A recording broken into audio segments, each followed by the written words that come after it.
പറഞ്ഞു കഴിഞ്ഞാൽ നമ്മുടെ ഭാഗത്ത് വെച്ച് വീഴ്ച തന്നെയാണ്. പക്ഷെ ഇത് പണം റിലീസ് ചെയ്തത് 24-ാം തീയതി ആയിരുന്നല്ലോ, ഡിസംബർ 24-ാം തീയതി. അപ്പം നമ്മളതിന്റെ റിലീസിന് തിരക്കും കാര്യങ്ങളായിട്ടൊക്കെ നടക്കും. ജനുവരി 12-ാം തീയതി അതിന്റെ ലാസ്റ്റ് ഡേറ്റ്. അപ്പൊ അത് ആ ഡേറ്റിൽ അയക്കാൻ പറ്റിയില്ല, അത് അങ്ങനെ വിട്ടുപോയി ഒരു കേസ്. മാർച്ചിൽ ഞാനൊക്കെ അറിഞ്ഞപ്പോഴേക്കും അത് നേരം വൈകിപ്പോയിരുന്നത്. അത് ഭയങ്കര ഒരു ഇതായിപ്പോയി. ഷൂട്ടിന്റെ റിലീസാണ്. പിന്നെ ഔദ്യോഗികമായിട്ട് നമ്മളോട് ഇത് ഇങ്ങനെയാണെന്ന് നമുക്ക് എക്സ്പീരിയൻസ് ഉണ്ട്. ഇതില് ഔദ്യോഗികമായിട്ട് നമ്മളിങ്ങനെ അറിയിക്കുന്ന ഒരു പരിപാടിയൊന്നും ഉണ്ടായിരുന്നില്ലല്ലോ. അപ്പൊ എനിക്കും ഇതിനെക്കുറിച്ച് അത്ര അധികം കാര്യങ്ങൾ അറിയില്ലായിരുന്നു. ഈ ഡേറ്റ് ഇങ്ങനെയാണ്, ഇതാണ് എന്റെ ഒരു പരിപാടി എന്നുള്ളത്. അങ്ങനെ അത് അയക്കാൻ പറ്റില്ല. ആക്ച്വലി എനിക്ക് അതാ പറഞ്ഞത്, എനിക്കറിയില്ല അവരങ്ങനെ അറിയിക്കാറുണ്ടോ, നമ്മൾ അറിഞ്ഞ് അയക്കുകയാണോ എന്നുള്ള കാര്യങ്ങളെ കുറിച്ചിട്ട് ഇതിനെക്കുറിച്ച് അറിയില്ല. പക്ഷെ ഇത് പറ്റിപ്പോയതാണ്. നമുക്കത് ഭയങ്കര നഷ്ടം. കാരണം നല്ല സാധ്യതകൾ നല്ല റിവ്യൂ കിട്ടിയ ഒരു സിനിമയായിരുന്നു. അപ്പം മെയിനായിട്ട് പറ്റിപ്പോയത് റിലീസിന്റെ കാര്യത്തിലാണ്. റിലീസ് നമ്മൾ 24-ാം തീയതി റിലീസ് ചെയ്ത് കഴിഞ്ഞിട്ട് പിന്നെ അതിന്റെ തിയേറ്റർ കാര്യങ്ങളും അതിന്റെ പോസ്റ്ററും അതിന്റെ പരിപാടികളായിട്ടൊക്കെ ഞാനങ്ങ് ആ സമയത്ത് ഞാനും മാത്രമൊക്കെ അതിൽ ബിസി ആയിപ്പോയി. അപ്പൊ ജനുവരി 6-ാം തീയതി 10-ാം തീയതി ആ ഒരു ദിവസം കണ്ടായിരുന്നു അതിന്റെ ലാസ്റ്റ് ഡേറ്റ്.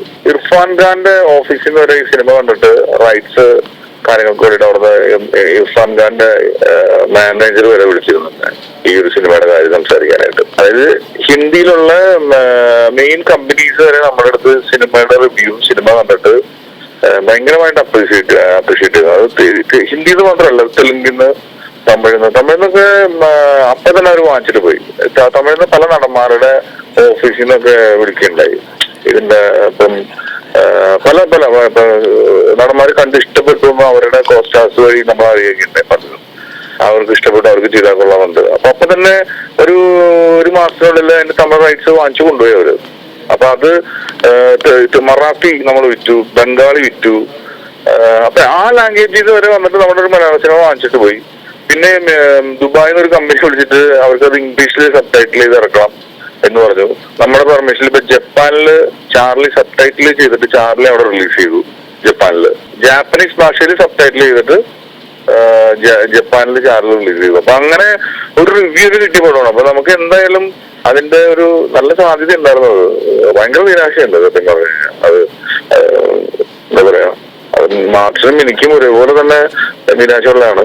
ആക്ച്വലി ഇത് ദുൽഖറായിട്ട് ഞാൻ ഡിസ്കസ് ചെയ്തില്ല, അത് മാർട്ടിനായിരിക്കും സംസാരിച്ചിട്ടുണ്ടാവുക. അതറിയില്ല. അങ്ങനെ മാർട്ടിൻ എന്തായാലും ഭയങ്കര ഡിസപ്പോയിന്റഡ് ആയി അതില്.